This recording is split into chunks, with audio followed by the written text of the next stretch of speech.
네, 안녕하세요. 나도균입니다.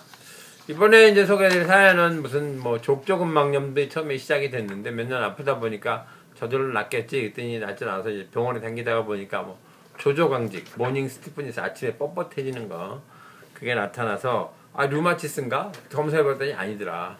그래갖고 이제 그 다음에는 여러 군데 아픈 거죠. 손목도 아프고 팔꿈치도 아프고 말도 아프고 그리고 발목도 아프고 여러 군데 아프니까 과연 이 병이 뭐냐, 인대 병이냐.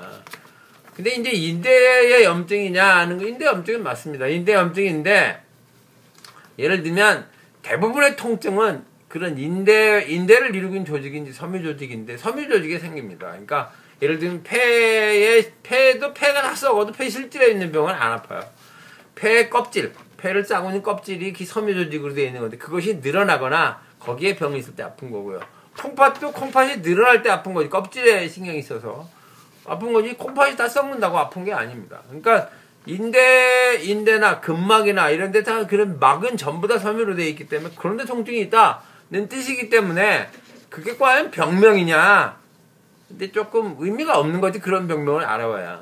그리고 많은 분들이 이제 병명 붙이는 걸 좋아해서 무슨 병이냐 도대체 알고나 죽자 그러시는데 사실은 병명은 의사를 위해서 만든 거지 환자를 위해서 만든 건 아닙니다. 그러니까 환자는 그냥 아프다. 나 이거 치료할 수 있냐? 이게 중요한 거지. 병명이 뭐냐? 사실 이제 병명이 뭐냐를 알고 있으면 치료법도 있으니까 그렇게 질문을 하시는 건데 병명을 보면 류마티스 증후군 이런 거 류마티스라는 걸 알아야 못 고칩니다.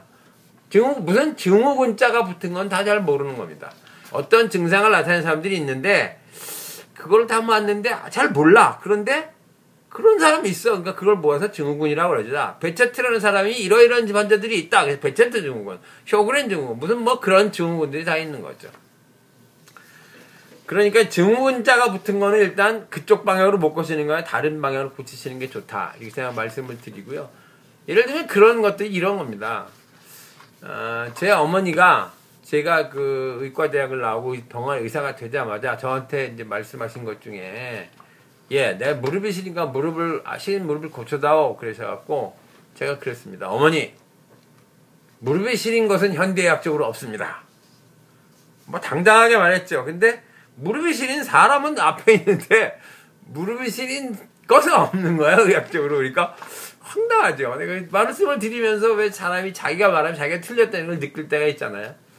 이게 말이 안 되는데 그런 생각을 했었습니다. 그래서 그 후에 그래서 제가 한의학까지 하게 된 거지만 이 부분은 그렇습니다. 여러 군데 아프다. 동통 증후군이다. 못 고치. 서양은 진통제 말고는 방법이 없고요. 류마티스도 스테로이드 말고는 방법이 없습니다. 그런데 그걸 한방적으로 해석하면 냉습이 찬 거거든요. 습이 찬 거. 부은 건 습이 차는 겁니다. 그러니까 그걸 치료하면 낫습니다. 상당히 많은 류마티스 다 낫는다고 말하기는 좀 그렇지만 상당히 많은 류마티스나 통증 증후군은 한의학이 한의학이 굉장히 효과가 좋습니다. 꼭 한의학으로 하시기를 아주 적극적으로 권해드립니다. 한의학으로 이런 한의학적 치료가 좋은데 또 이유가 있어요. 이유가 뭐냐면 예를 들면 발바닥이 아파. 그 근막에 염증이 생겼어. 족저근막이 문제가 있는데 서양은 그 부분만 치료하려고 그러는 거죠. 한의학은 근데 그 부분만 치료하려고 그러는 게 아니고 몸의 상태를 보고 치료하려고 그러니까 몸의 상태를 개선시켜서 그 부분이 낫게 하는 거죠. 발바닥만 아픈 사람이 없어요. 다리 굉장히 피곤하고요. 몸이 피곤한 상태에서 발바닥이 아픈 거지 고기만 병이 생기는 일이 없다는 거죠. 지금 이분도 여러 군데 아파. 족저근막 인대 염증이 있어. 근데 인대 염증만 있을 리가 없는 거죠. 다른 군데 피곤하고 몸 문제 이런 데가 다 문제가 있으니까 아픈 거죠. 뛰면 가슴이 아파 조인다.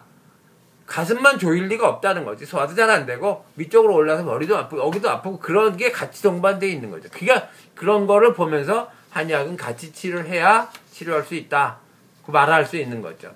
한의학이 잘하는 게 한의학에 이제 전기를 높여서 치료하자. 전기가 좋아지면 사기가 침범하지 못한다. 이런 전기 존내 사불가간이라는 건데 근데 거기서 말하는 전기라는 게 뭐냐면 요즘 말로 따지면 면역 시스템 같은 겁니다. 그러니까 몸을 지키는 면역 시스템을 좋게 하는 게 한의학의 아주 장점이거든요.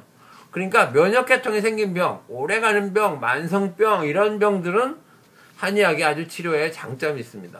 물론 급성병 중에 상당 부분은 수술하거나 이런 건 서양약이 해야죠. 현대약이 해야 되고 막 혈관 막힌 거 뚫고 바로 뚫어야죠. 그런데 이렇게 오래되는 병들은 한의학이 좋다 이렇게 생각하시면 되고요. 그것이 치료를 잘 받으시는 요령 중에 하나입니다. 그렇게 하시고요. 그 다음에 그래서 뭐 그런 식으로 치료를 했기 때문에 현재도 뭐 여러 다발성 근염 같은 것도 뭐 자가면역 질환이라서 서양의학은 별 치료법이 없는데 한의학으로 치료가 잘 됩니다. 여러 사람 제가 치료도 했고요. 그러니까 그렇게 해서 치료를 하시는 것이 좋은 방법이라는 걸 말씀을 드립니다. 이 가슴에 이제 조이는 증상이 있는데 이건 가슴 통증에 대한 건 너무 지금 길어서 다음 편으로 넘기겠습니다. 예, 이상 나도균이었습니다.